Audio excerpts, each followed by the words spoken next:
Olá, boa noite a todos. Mais uma vez, sejam bem-vindos à Igreja Virtual. Hoje nós temos mensagens fresquinhas do céu para o teu coração, para a tua vida. Amém? Eu quero que você abra a sua Bíblia em Hebreus, no capítulo 11 de Hebreus, versículo 23, que está escrito: Pela fé, Moisés, apenas nascido, foi ocultado por seus pais durante 3 meses, porque viram que a criança era formosa. Também não ficaram amedrontados pelo decreto do rei.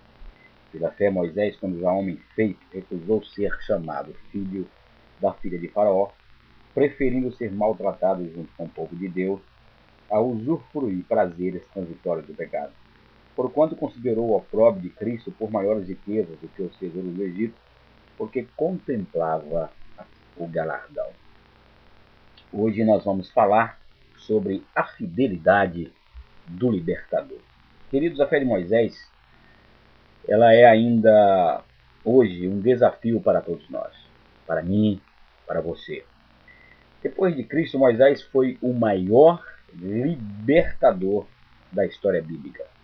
Mas desde o seu nascimento ele foi marcado por desafios e pelo sobrenatural. Na verdade, nós sabemos isso, que ele foi marcado pelo sobrenatural. Moisés nasceu com uma sentença de morte sobre si. Isso aí é uma realidade, está escrito na palavra. Ele nasceu com uma sentença de morte sobre a vida dele. Faraó estava com medo do povo de Israel, você conhece a história, que era escravo no Egito, decretou a morte dos recém-nascidos meninos, Êxodo capítulo 1, versículo 17. Moisés sobreviveu porque foi achado no Nilo pela própria filha de Faraó. Este início de história já nos leva a pensar quantas pessoas nasceram e ainda nascem com decretos de morte sobre si, seja por tentativa de aborto, seja por abandono, seja por enfermidade. Quantas crianças você já ouviu ou até mesmo viu, né, que foram achadas na lata do lixo e que hoje estão vivas? Nasceram com uma sentença de morte sobre si, mas Deus as livrou. Deus tem mudado e continuará a mudar suas histórias trágicas em histórias de salvação, libertação, de cura e prosperidade. Mas para Moisés ser salvo e passar a ser morador do palácio de Faraó e posteriormente libertador de Israel, alguém teve que crer por ele. Entendeu o que eu estou querendo dizer? Alguém teve que crer por Moisés. E nesse caso, foram seus pais e sua irmã que creram. No seu caso hoje, você mesmo está sendo chamado a crer para que a sua vida e a vida de muitos venha a mudar como a de Moisés. Então alguém tem que crer por você. Alguém tem que acreditar, né, que você tem um potencial e que você tem um chamado de Deus para ministrar e para pregar a palavra de Deus. Porque você será instrumento de Deus para salvar grandes líderes que ainda não nasceram, que não sabem que serão grandes líderes. Você está sendo desafiado a libertar pessoas que serão libertadoras de milhares. Essa é a visão de Deus para a sua vida. Ser instrumento do sobrenatural de Deus sobre a sua própria vida e a vida da sua família e de muitas outras vidas. Amém? Você pode dizer um amém? Glória a Deus por isso.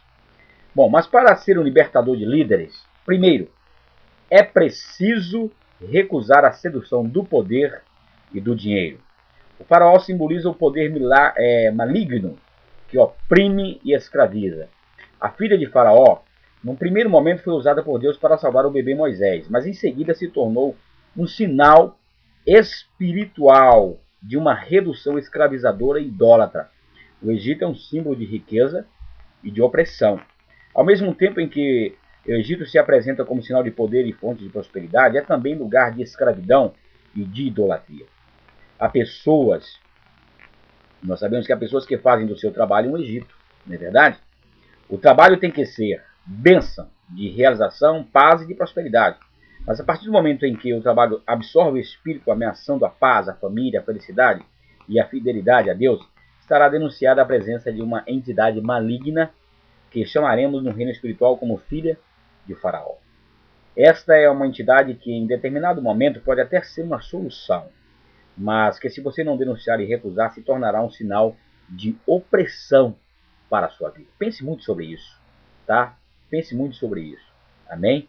Que você precisa, para ser líder e libertador de líderes, você precisa recusar a sedução do poder e do dinheiro. Precisa mesmo. Preste bem atenção nisso. A Bíblia diz que o amor ao dinheiro é a raiz de todos os males. Segunda coisa que você precisa para ser um libertador de líderes, é preciso sacrificar o conforto pela santidade. A palavra diz que Moisés preferiu ser maltratado com o povo de Deus do que ter uma alegria temporária com o pecado. Estar no conforto do palácio de Faraó pode parecer uma coisa muito agradável, mas devemos compreender que há certos pecados que são odiosos, mesmo para quem não tem aliança com Deus, como por exemplo a violência, a desonestidade, o roubo, a corrupção e muitos outros. Mas reconhecemos que há certos pecados que podem ser bem atraentes a princípio, mas que no seu fim levam à destruição e à morte. Nesta lista podemos incluir alguns desses pecados, como drogas, desonestidade, prostituição, ou mesmo a idolatria a coisas ou pessoas. Não é verdade? Idolatria a coisas ou pessoas. Tem pessoas que são idólatras mesmo, de pessoas, né, e de coisas também. Tem pessoas que são idólatras até de carro. Idolatram o seu próprio carro. Já conhece pessoas assim? Que tem idolatria pelo carro? Não empresta nem para a mãe. Se tiver próximo a morrer e ir para o hospital, ele não empresta. Ele tem que Deus tenha misericórdia dessa vida. O verdadeiro libertador de libertadores irá identificar facilmente estas ciladas do diabo e fazer a escolha certa. Ainda que essa escolha traga no início algum desconforto. Não é verdade? Sabemos que nada nesta vida pode ser alcançado sem algum sacrifício. Um texto bíblico que nos ajuda a lembrar dessa verdade é o apelo que o apóstolo Paulo fez aos romanos, dizendo: rogo-lhes, pelas misericórdias de Deus, que se ofereçam em sacrifício vivo, santo e agradável a Deus, que é o vosso culto racional. Romanos capítulo 2, versículo 1. Você se lembra das palavras de Jesus ao explicar as condições para que alguém possa segui-lo? Ele mesmo declarou que se alguém não estiver disposto a carregar a sua cruz, não poderá andar com ele. Lucas 14, 27. Ele disse: se alguém não carregar a sua cruz, não é carregar a cruz dele não, a sua. A dele já carregou, já morreu, já ressuscitou, glória a Deus. É carregar a sua cruz. Se você não estiver disposto a carregar a sua cruz, não está pronto a seguir a Jesus. Terceira e última coisa, estamos terminando. O tempo aqui corre, urge. É preciso crer e querer a recompensa. A Bíblia conta que Moisés abriu mão do Egito e preferiu o desprezo por causa do Messias. Porque ele avaliou corretamente que a recompensa futura celestial eram melhores do que os tesouros da escravidão do pecado. Então ele abriu mão de todo aquele conforto, de tudo aquilo, para poder ter uma vida reta com Deus. Ninguém abre mão do que tem por nada. Grave isso. Ninguém abre mão do que tem por nada. Por isso é preciso ter uma visão de futuro que seja forte o suficiente para que a pessoa seja motivada a deixar o estado de coisas em que vive e prefira um nível maior de conquista. Em termos de realização terrena e espiritualmente eterna, ser fiel na visão de Deus é manter-se na sua visão, mesmo nas dificuldades e adversidades.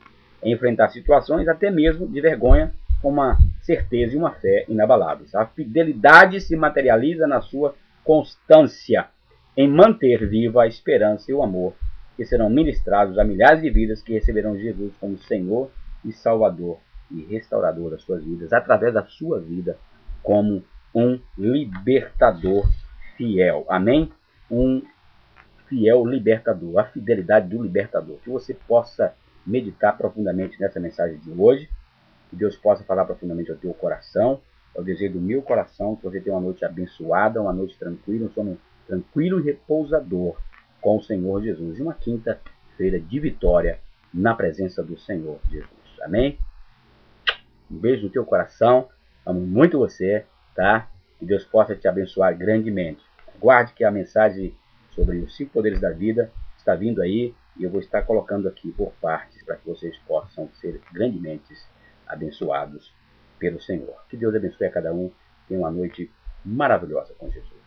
Tá bom? Na paz de Cristo, eu amo você, Pastor Heber, Igreja Virtual. Deus abençoe.